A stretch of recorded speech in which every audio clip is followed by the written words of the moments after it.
A splash of blue floating in a sea of cold and darkness. Once, this was the center of the universe, and humans were alone. Now, science is convinced that others are out there, somewhere. Giant ears scan the heavens, searching for a needle in the cosmic haystack. But is the proof we seek right here in our backyards?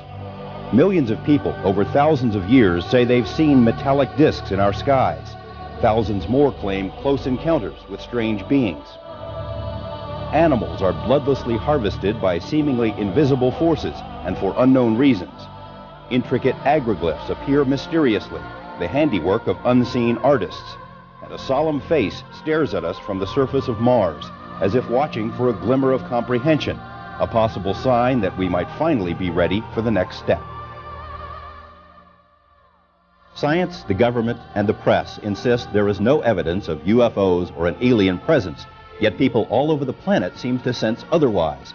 It's as Aldous Huxley once wrote, "Facts do not cease to exist merely because they're ignored." In these programs, we intend to do what scientists and others won't do. Look at the evidence, the best evidence.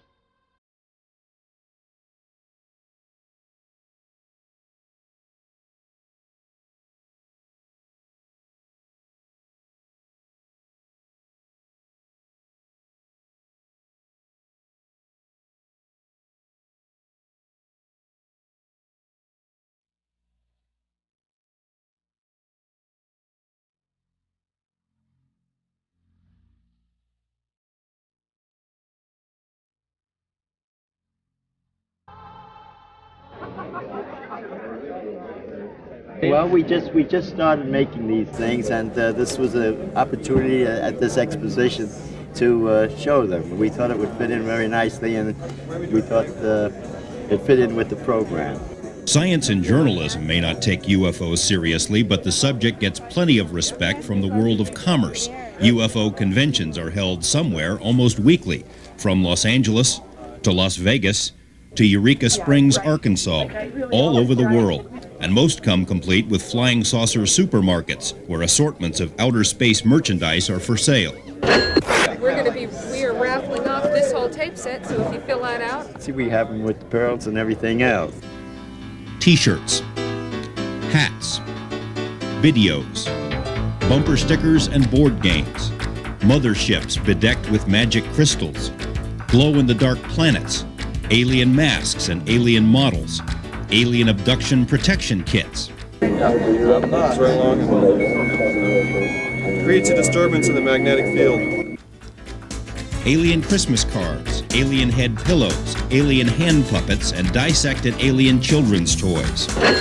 Bald, bug-eyed aliens are seemingly everywhere these days, in our movies and TV programs, in books and magazines, in comic strips, in advertising.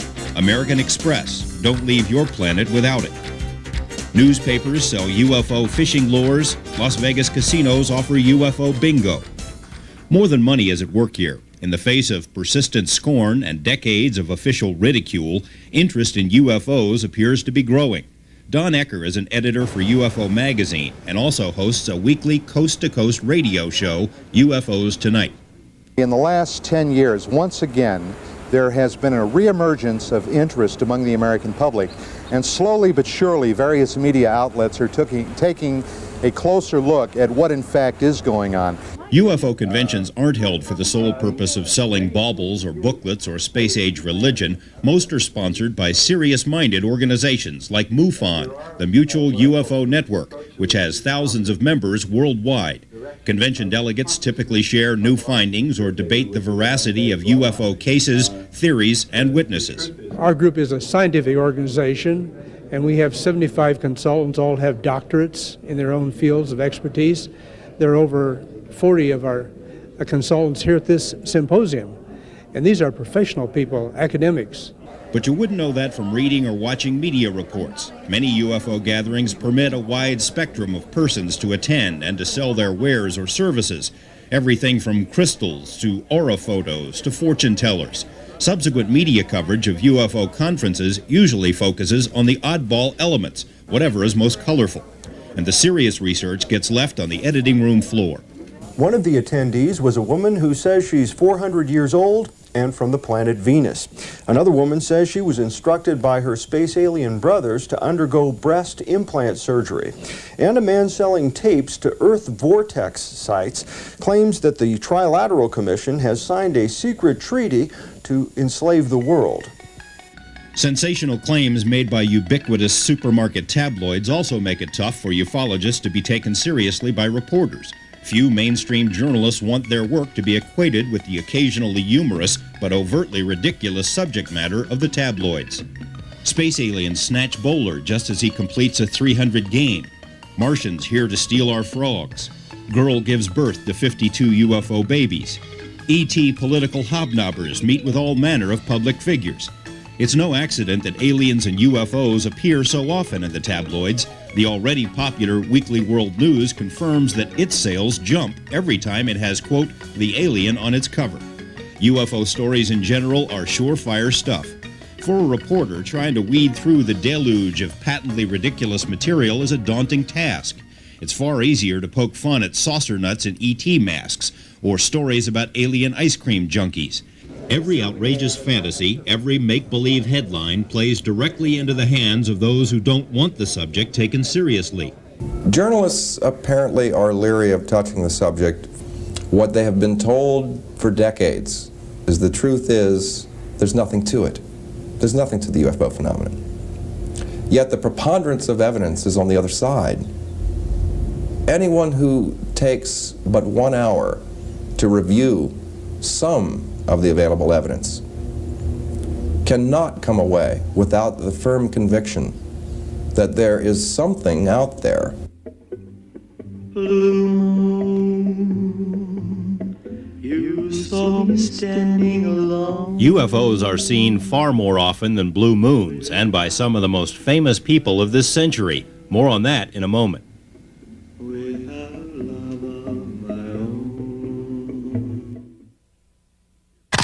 Sheffield, England, 1962. Ramey Air Force Base, Puerto Rico, 1967. Brazil, 1978. California, 1990. The Hawaiian Islands, 1974. This drawing shows what witnesses reportedly saw flying over France in 1952. Nearly identical Saturn-like shapes have been captured by photographers the world over, off the coast of Brazil in 1958, again in Brazil during 1976, Thailand, 1973, Sicily, 1987, Japan, 1989. This famous photo was snapped by farmers in McMinnville, Oregon, 1950. 4 years later, a military pilot in Europe photographed what seems to be its near double. This whirling burr-like craft was spotted over California in 1964. 25 years later, Russian witnesses described the same craft. People all over the planet have seen remarkably similar objects. It was dark, there was 3 or 4 of us running along, and all of a sudden it was daylight, just brighter than all get out, and yet you could see over yonder that it was dark. The same bright red color, and wasn't blinking or nothing. It was just like a ball of light. What I saw were these balls of light traveling from the west to the east, all the way across the sky. It was just a bright light, yeah. And it would dim and get brighter, and it would just stop and hover sometimes. Did you see that? You know, everybody's, did you see that? You know, and everybody saw it, but nobody had an explanation. And UFOs don't seem to know that they don't exist, nor do they seem to care. They keep popping up in apparent defiance of science and the media, which is the main reason public interest in the topic remains high, and why the public doesn't seem to buy the official explanations. Opinion polls consistently show that well over half of all Americans believe UFOs are real, possibly alien craft. In 1993, a non-scientific survey by USA Today revealed that an astounding 91% of its readers believe Earth has been visited by extraterrestrials. While there is no central collection point for all UFO data, much information is available today through computer hookups. John Komar runs an international computer network for MUFON and says he's received 15,000 communications in 2.5 years. Input we get is worldwide.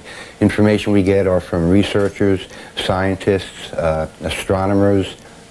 Information that would take an individual years to obtain is at their fingertips. Komar, who has worked for a major airline the past 26 years, is one of an estimated 20 million Americans who say they've seen a UFO. Contrary to the stereotype of UFO witnesses as attention seekers or wackos, most witnesses are considered stable and are generally reluctant to discuss their sightings. Even government studies estimate only 2% of reported sightings come from people with mental problems. Still, unfounded perceptions about flying saucer sightings persist, discouraging some of the best witnesses from telling anyone about what they've seen. Pilots are really reluctant to discuss any UFO sightings in public or to go public with it. But they see them. But they do see them, yes. Yes. Quite a lot. Quite a lot. One researcher estimates about 20,000 cases of pilots seeing UFOs during flights. The sighting that we saw was just right up over about that tallest tree there. Right. Taylor Blair of Memphis is one such pilot. He's been flying since he was 18 years old, everything from B-29s to small Cessnas. What he and 8 other people saw zipping around over his backyard one night was unlike anything he had ever seen before. We saw 4 huge lights that looked like about the color of railroad flares, and we estimated that the height was about 6,000 feet. My wife, in the meantime, had come into the telephone and called the airport, called the approach control people, and told them what we were seeing, and they said, well, they had a radar fix on something, and they had dispatched a helicopter, police helicopter out. And by the time she came back to tell us, the helicopter was over the backyard also, and apparently trying to climb, but whatever it was, outclimbed him and disappeared. Subsequent news articles suggested the object was a weather balloon, but Blair and the other witnesses, including other pilots, disagree because they say the 4 lights merged into one and then zoomed off at an incredible speed. That would have been some weather balloon. You can't estimate a speed or anything that No, I traveling can't. Pretty fast. Thousands of miles an hour? Faster than I ever traveled in an airplane, I'll say that. In addition to vast numbers of pilots, thousands of police officers have seen, chased, or been chased by UFOs. Veteran police officer Chuck Woodworth and 5 others saw a huge, brilliant UFO in central Nevada. And we stopped the car to look at it because the movement of this light was square. It wasn't a gradual fall or a gradual rise. It went straight up, straight down, and it made square corners. It's a good possibility it is something from somewhere else. Woodworth says he passed on this information to military authorities, but to his knowledge, nothing was ever done. His sighting puts him in some rarefied company, not only with pilots and police officers, but also a president or 2. Jimmy Carter once saw a UFO and even filed a formal statement. Ronald Reagan has had 2 UFO sightings. In one case, he ordered his pilot to try and follow the object. Britain's Prince Charles had a UFO sighting while flying home from a trip to the U.S. The prince's countryman, 2001 author and science writer Arthur C. Clarke, says he has had 6 separate UFO encounters. Boxing great and devout Muslim Muhammad Ali has seen a UFO. Likewise for the king of rock and roll, Elvis Presley. Flamboyant guitarist Jimi Hendrix claimed that a UFO saved his life. Actor William Shatner met plenty of aliens on the Star Trek series, but also claims to have seen what he suspects was an extraterrestrial aircraft in real life. So did Ray Walston, the actor who played the title role in the TV series My Favorite Martian. The late John Lennon said he watched a UFO fly over Manhattan in the 70s. Farrah Fawcett, Ed Asner, Jill Ireland, Phoebe Snow, Sheila McRae, Meredith McRae, Stuart Whitman, Lee Majors, and Cliff Robertson are other entertainers who've reportedly seen flying saucers. Jackie Gleason told his friends and family that he had seen the preserved body of an alien, courtesy of his close friend, then President Richard Nixon.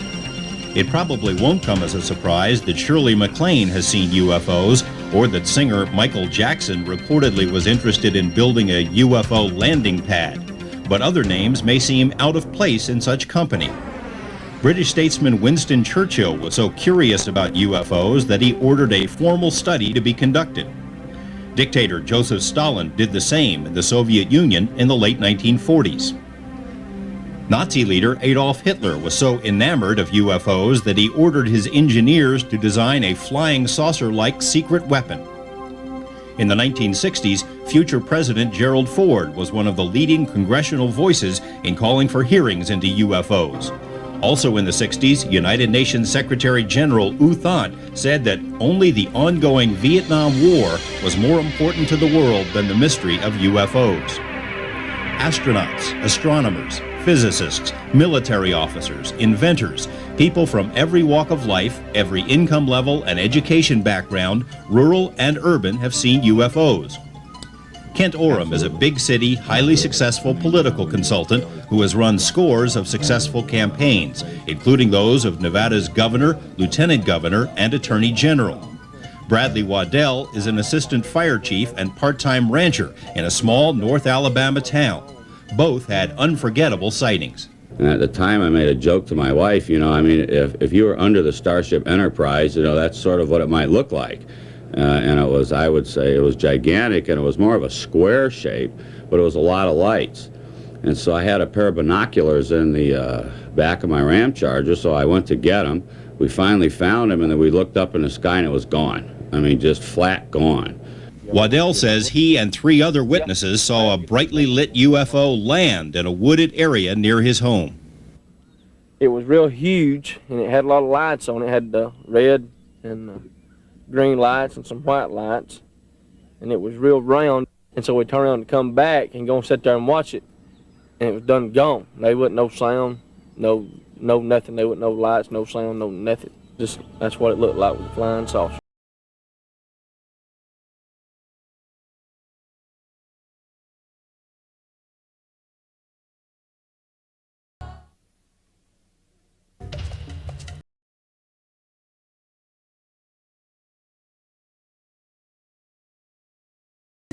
An English scientist once wrote, "It's the customary fate of new truths to begin as heresies and end as superstitions. To modern mainstream science, UFOs represent both heresy and superstition." In 1968, the late Dr. J. Allen Hynek testified before Congress that the legitimate study of UFOs is a scientific taboo. It simply isn't done. In Hynek's estimation, there had never been a fair and objective study of the UFO phenomenon, at least none that had ever been released to the public, and little has changed since then. Modern scientists are all but certain that intelligent life exists elsewhere in the universe. The law of averages almost demands it. Billions of galaxies, each containing billions of stars, implies there could be untold numbers of other civilizations, societies far older than our own, with greater technological capabilities. Astronomer and pop science writer Dr. Carl Sagan estimates there could be as many as 1 million advanced civilizations in our galaxy alone. But Sagan is also one of the most vocal critics of the study of UFOs. He and others dismiss UFO sightings on the basis of probabilities and what we know of mankind's own technological limitations. In other words, they use theory to explain away data. UFOs can't exist, therefore they don't.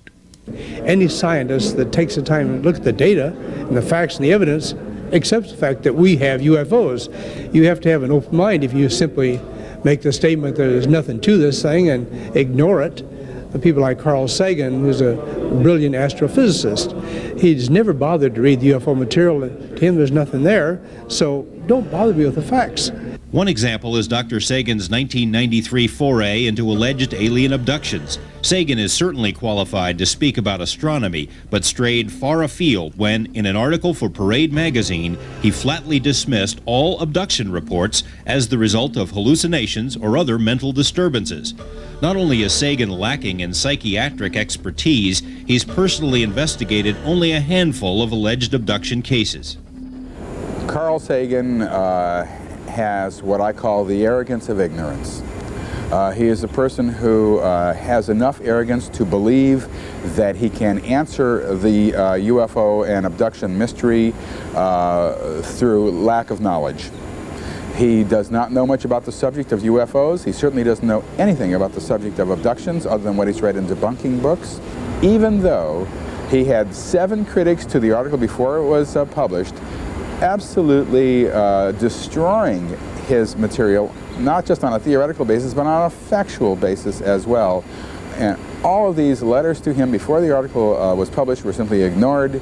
Dr. Sagan declined our request for an interview, but his disdain for ufology cuts a wide swath in science and influences the views held by other honest but uninformed academicians.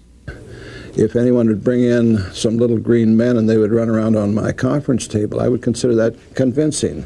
See, but absent that kind of physical evidence, I remain very skeptical.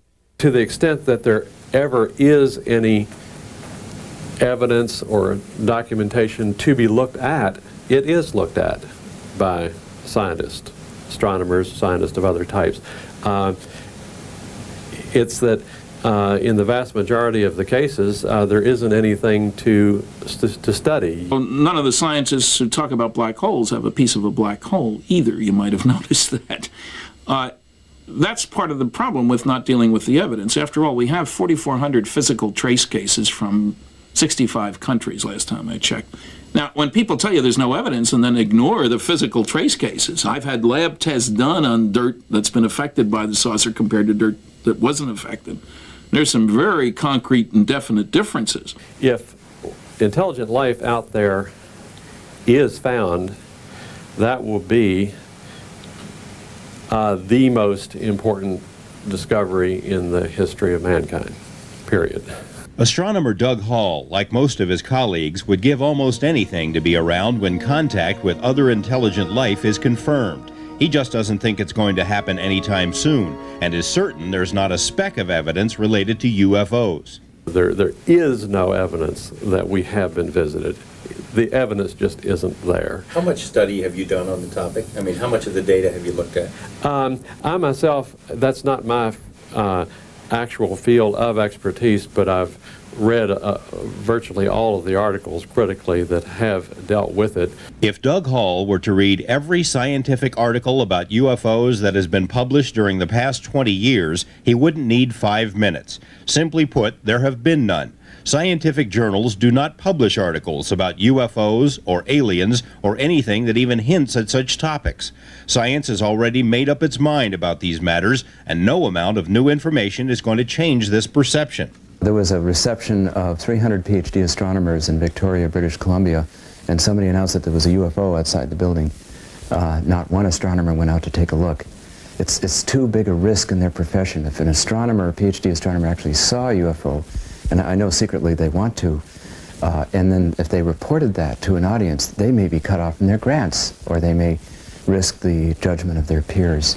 Dr. O'Leary has had personal experience with the wrath of mainstream science, but it didn't begin that way. He started on a path that is as mainstream as it gets. A PhD in astronomy from Cal Berkeley, taught at Princeton and at Cornell with Carl Sagan, and was selected over thousands of other applicants by NASA for a manned mission to Mars. He too was skeptical about UFOs, but when O'Leary began to make serious inquiries into the topic, as well as into other so-called pseudosciences, he found himself a scientific outcast.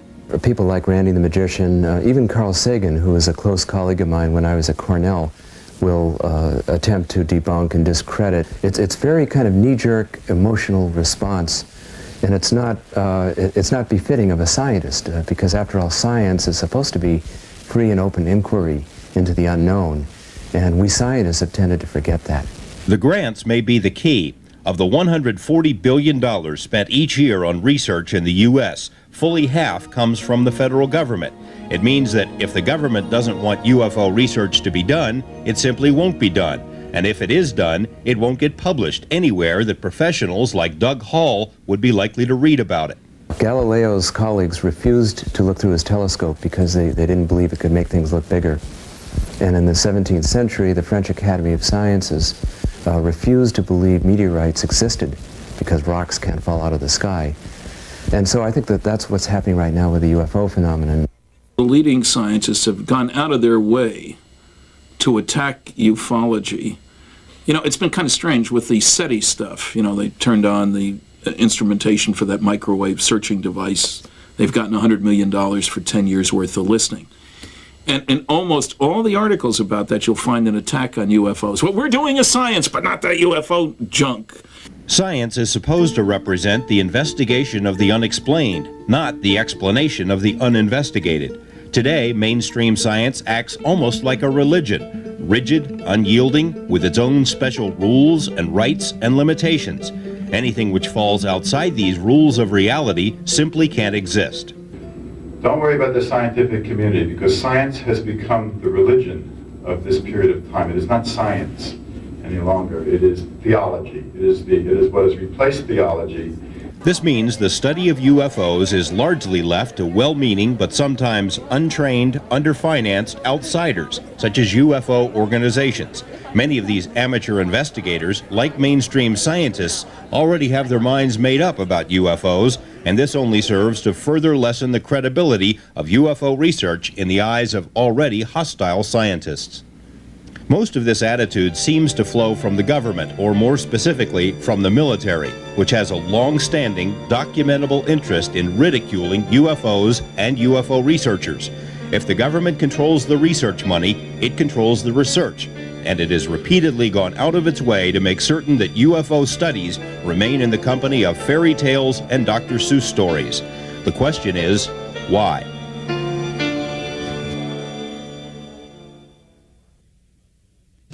Those who argue UFOs might be cultural byproducts induced by movies or books or advertising have difficulty explaining how the same phenomenon can be reported in virtually every culture and on every continent. For example, in the late 1980s, an estimated 10,000 Belgians reported seeing a triangular UFO the size of a football field over the period of several months. The Belgian Air Force tracked the UFOs on radar, initiated airborne chases, and launched a formal study.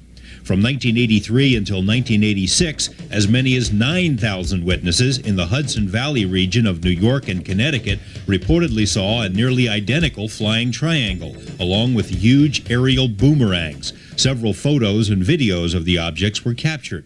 In the southeastern U.S., the same huge triangular mystery craft has been seen by scores of longtime residents dating back to the 60s. We've seen planes and helicopters and stuff. See, like I say, that'd just be sitting still, them lights, and then all of a sudden it just, and then it'd be gone plumb out of sight. Next thing you know, it's gone. It was just like it's happening, and it looked like it was just moving like that, so it wasn't going that fast. The way it come over us, we thought we were about to decide to stop on us nearly, but it hadn't. And then when it was like thunder, it's gone. It's like poof. Yeah, but we didn't see it speed up. We don't know what happened to it. We just didn't see it no more. It's gone. Now, reports of this same flying triangle are surfacing in Africa. Africa, Belgium, New York, Alabama. 4 distinct cultures with different influences. Books and movies didn't make them all see the same thing in the sky. What's more, the late Dr. Allen Hynek in his book Night Siege asserts that at least 100 other communities have seen the same big triangle since the mid-1970s. It has been this way since the beginning of recorded history. UFO-like vehicles are found in ancient cave drawings. There are numerous references in the Bible, which could just as easily be attributed to aliens as to angels, including the prophet Ezekiel's encounter with a burning bronze wheel from the sky and its 4 otherworldly passengers. Ancient Egyptian, Chinese, and Mayans reported flying machines and odd beings very similar to modern UFO sightings. Australian Aborigines and indigenous American tribes tell similar tales of beings and craft from the sky. The Greeks and Romans called them flying shields or chariots. In the Middle Ages, Irish scribes wrote of demon airships and the strange beings who flew them. Wood carvings from 1500 Switzerland record unusual balls of light, seemingly controlled by some intelligence, and hundreds of strange airships were reported in newspapers all across the U.S. during America's first great UFO wave, that in the 1890s, years before dirigibles or the Wright brothers' first flight. I would not exclude categorically that we had a high technological civilization on Earth. Why not? There is still the story of Atlantis and all these things. But even if we had a high technological civilization in the past, this again does not exclude the extraterrestrials, because anyhow we have clear writings, even with interviews, where mankind asked their teacher, where do you come from? And the answer is, we came from the universe.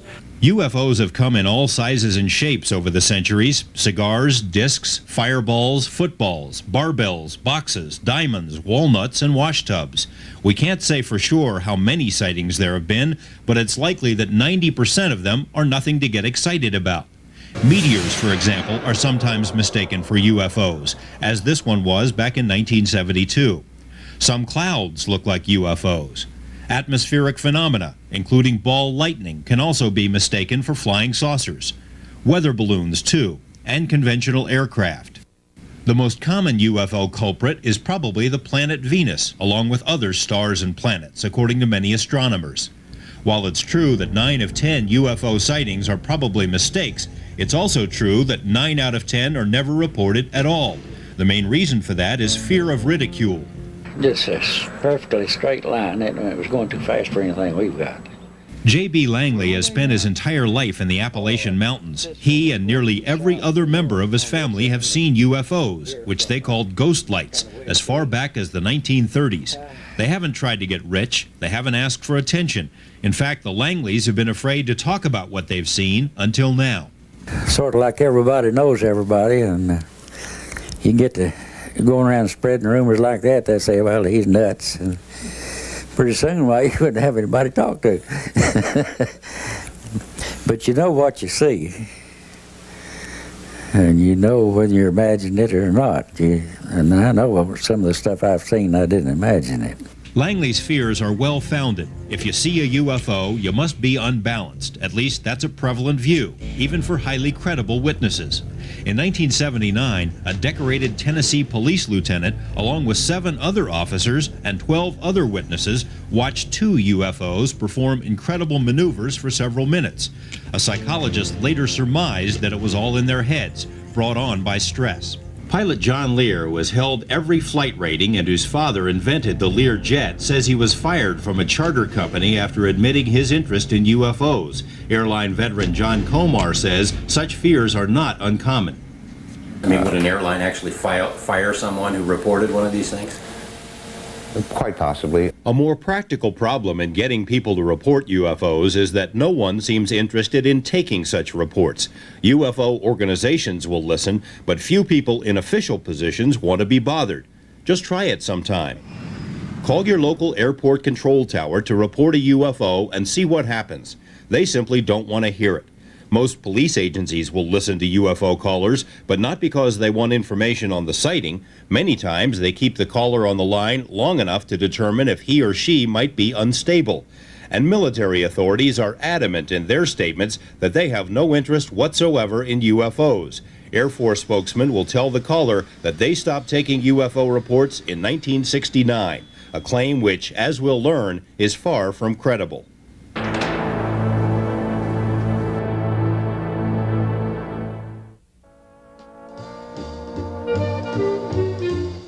Most people trace the beginning of the modern UFO era to an Idaho pilot and businessman named Kenneth Arnold, whose sighting of 9 silvery UFOs in June 1947 spawned the term flying saucers and kicked off a nationwide UFO frenzy.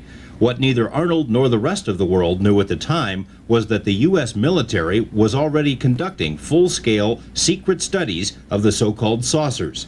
After all, UFO sightings had been common in the final months of World War II. Foo Fighters, they were called. The Allies thought they were Nazi weapons. The Nazis, we learned later, thought they were ours. When the odd vehicles started popping up in the U.S. following the war, it became readily apparent that something was going on. Today, military officials laughingly insist that UFOs are largely imaginary, not a threat at all. But it was a far different story 4 decades ago, before the alleged cover-up was fully implemented. As early as 1948, top-secret studies by the Army and FBI had concluded that whatever was flying around was real, metallic, capable of incredible maneuvers and of unknown origin. Subsequent studies by the Air Force concluded matter-of-factly that the craft were most likely extraterrestrial, but the public wasn't allowed to hear those conclusions. There was a report issued in 1949, a classified document then, stating that the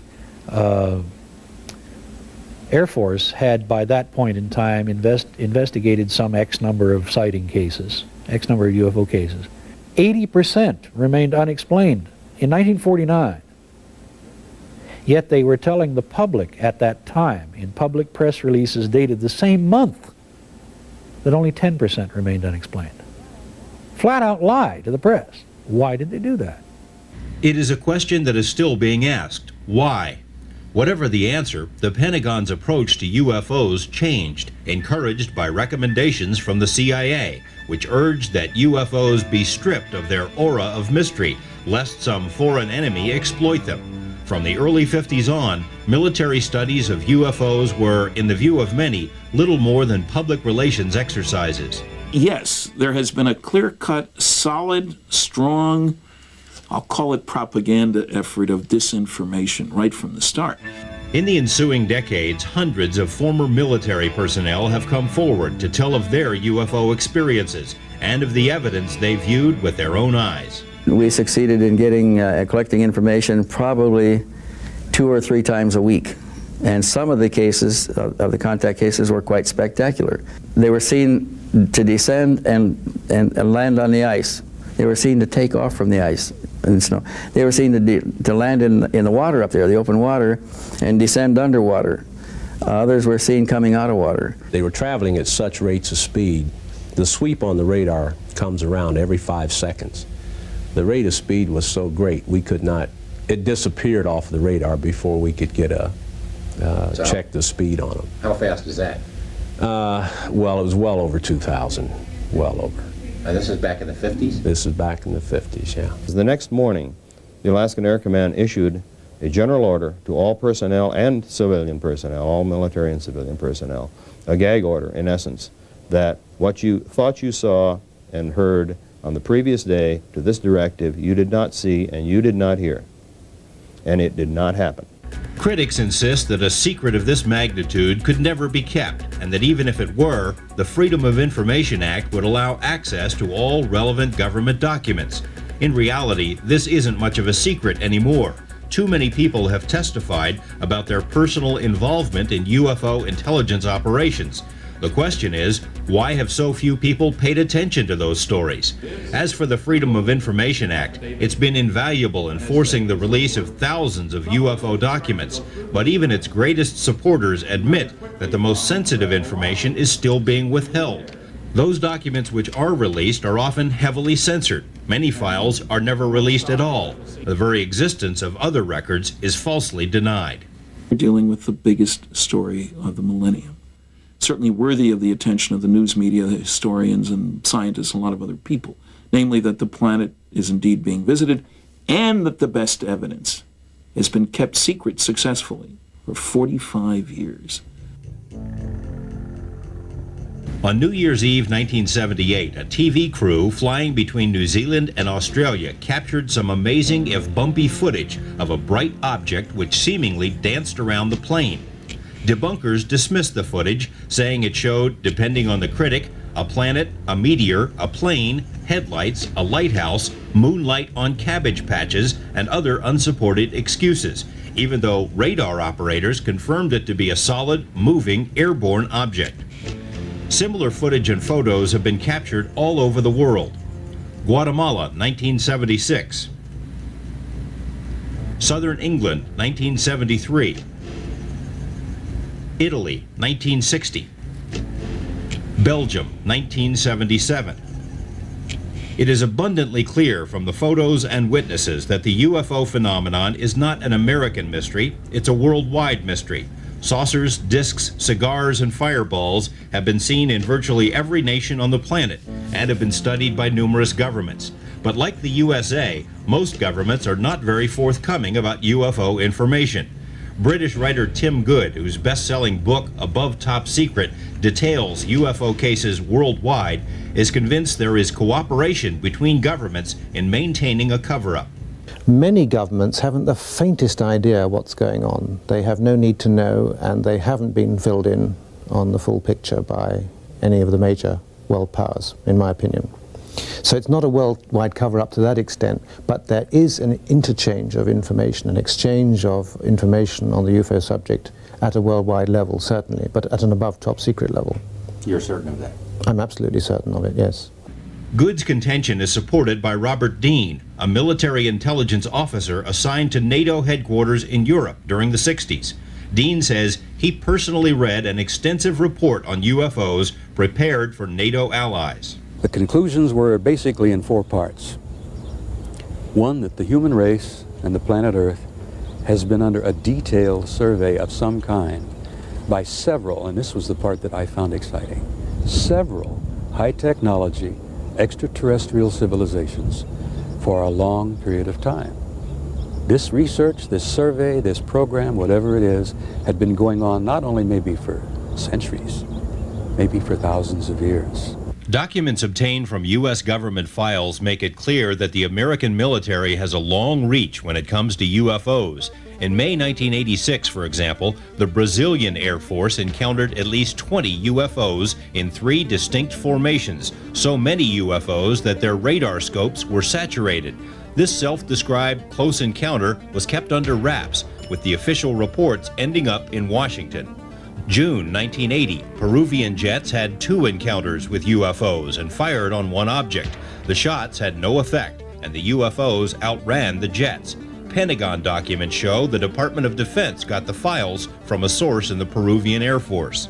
Bolivia, August 1979, an object from space, 3 times the size of a basketball, was found on a farm. Film of the object was quickly sent not to the Bolivian government, but to Washington. Finland, 1982, Belgium, 1990, Nepal, 1968, Ghana, 1987. All of these foreign UFO incidents somehow found their way into the files of American intelligence agencies, but few were reported publicly. Cooperation from friendly countries is one thing, but what about our enemies or former enemies? How do they handle the UFO matter? And is there any cooperation between them and us?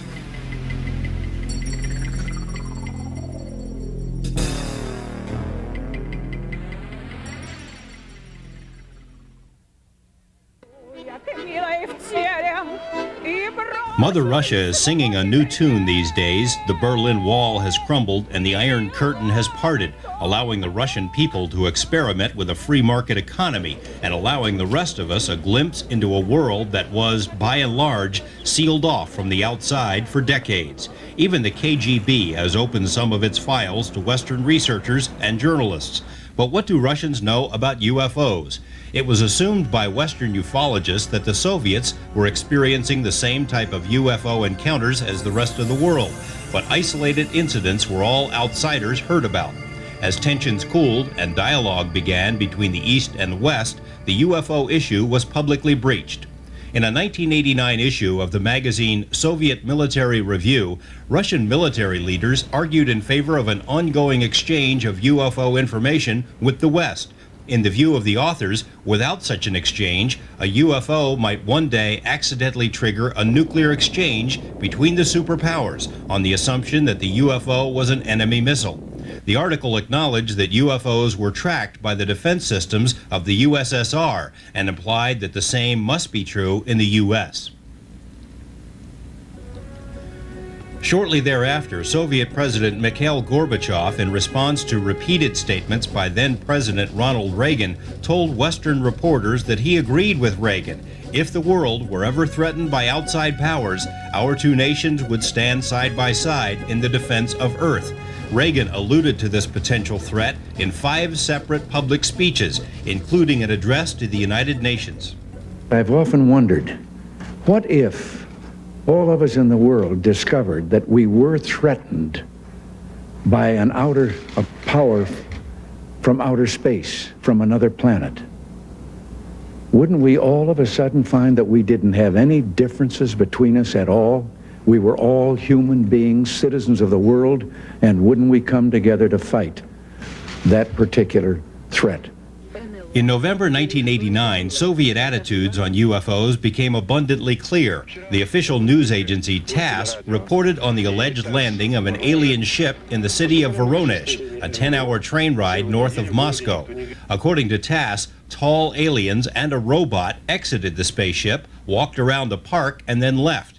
The story was reported in the New York Times, Wall Street Journal, and on network news. None of these major media outlets had their own reporters on the scene, so most chose the approach they normally take with UFO stories. Earlier tonight, the CBS Evening News with Dan Rather included a report about the alleged alien landing at Voronezh. Rather, Riley commented on the Soviet claims about 10-foot-tall aliens walking around a Russian park. The CBS newsman added, "Don't believe everything you read in TASS." Within days, the Voronezh story assumed almost surreal proportions. American headlines chortled about pinhead aliens. Follow-up stories claimed that the only witnesses to the landing were young children.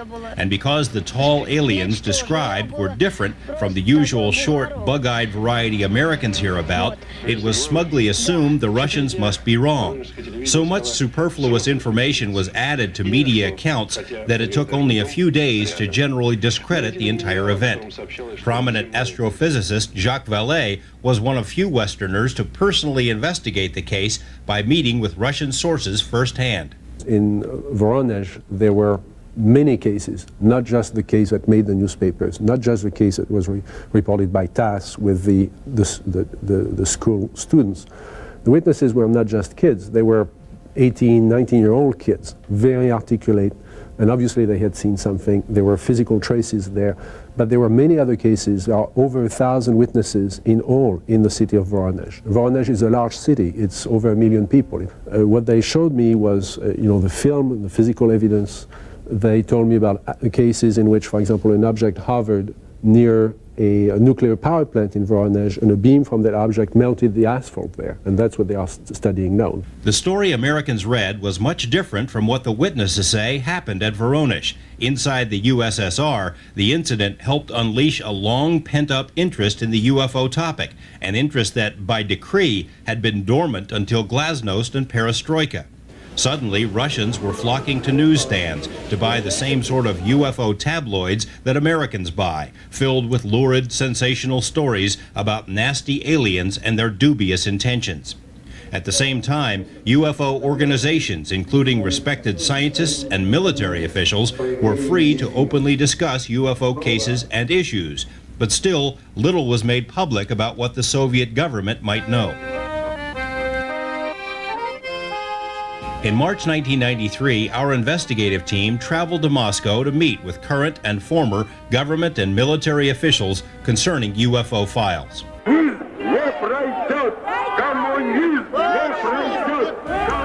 The journey was undertaken during a period of dramatic political and social upheaval in Russia, but few events could be as dramatic or as important as what was uncovered about UFOs and human knowledge of the alien presence. Russian physicist Nikolai Kapranov, a national security advisor to the Soviet parliament, spent months making the crucial contacts with sources who would not otherwise be available to Westerners and who almost certainly would never have been accessible to Western journalists.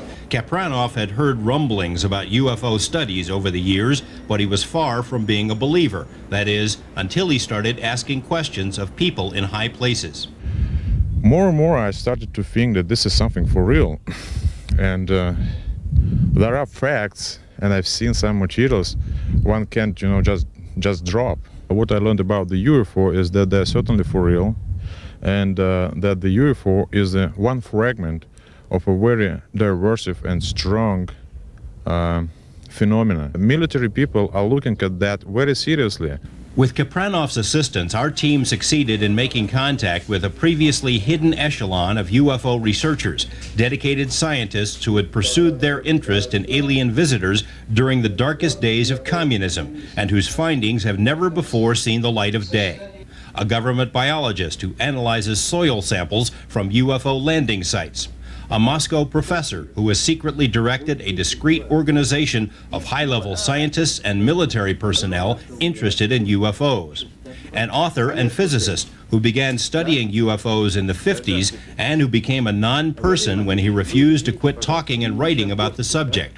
An engineer in the Russian SDI program who asserts the Soviet military long ago determined that UFOs were interplanetary and who says UFO data has been incorporated into Russian beam weapon research. And a shadowy man who currently heads the ongoing Ministry of Defense study of UFOs and aliens. This man is Boris Sokolov, a retired Russian colonel from a distinguished military family. In 1978, Sokolov was given what seemed like an unusual assignment. Orders were handed down from the Ministry of Defense to every unit in the vast Soviet military empire. Every UFO sighting was to be fully investigated. All of these reports were to be funneled to Sokolov's command for analysis. First, an order was given to those pilots to chase the UFO and to shoot it. There were 40 episodes like this, like that. Hundreds of Sokolov's most intriguing cases were compiled into this thick volume. Although much of the data is still being evaluated, it appears the Russians accumulated a mammoth amount of information about UFOs. The assumption that these craft were from somewhere else, perhaps outer space, became a foregone conclusion. The importance of these revelations is difficult to overstate. In Russia, of all places, a country still experimenting with democracy, it is now permissible for former military men and government scientists to admit a long-standing involvement in clandestine UFO research. In America, the cradle of freedom, it's another story.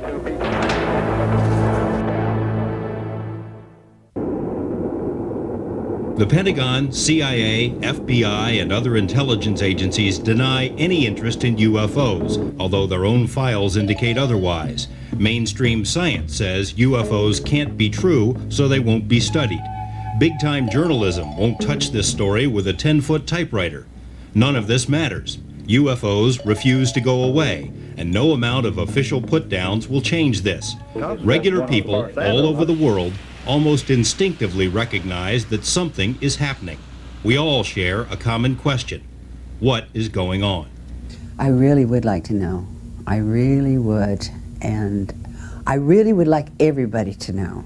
Oh, I'd absolutely like to know what it was. I know, just as sure as I'm sitting here, that there's too much evidence here and out there. And hopefully at some point there will be outrage to the point where people will begin demanding of their elected representatives just what in the hell is going on. And we have enough information to go by where we don't even have to wait for the government to come forth with information or disinformation.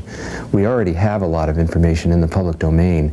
So now it's incumbent on us scientists to get to work and see what we can figure out with this. If you're not concerned or interested in this, you're simply uninformed.